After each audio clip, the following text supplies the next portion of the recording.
Sa isang tahimik na kanto ng barangay, may isang pusang makulit pero mapagmahal, si Mingming. Pero sa lugar na to, hindi lang siya basta pusa, siya si General Mingming, ang tagabantay ng kanto. Tuwing umaga, nag-i-inspeksyon si General Mingming. Binabati siya ng mga tindera, tinatapik ng mga tricycle driver, at sinusundan ng mga bata. Para siyang tunay na opisyal ng barangay. Isang araw, may nag-aaway sa may tindahan.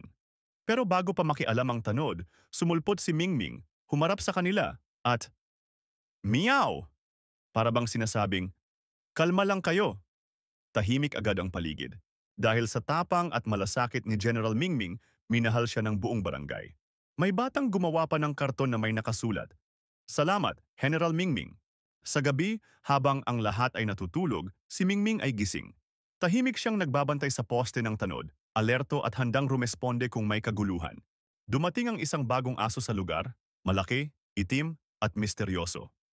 Lahat ay nag-abang kung anong gagawin ni Mingming. Tumayo siya, humarap, at walang takot na nagbantay sa kanto. Pero sa halip na mag-away, pinili nilang magkaibigan. Ngayon sina Mingming at ang bagong aso ang tagabantay ng barangay. Magkaibang nilalang pero iisa ang layunin, kapayapaan sa kanto.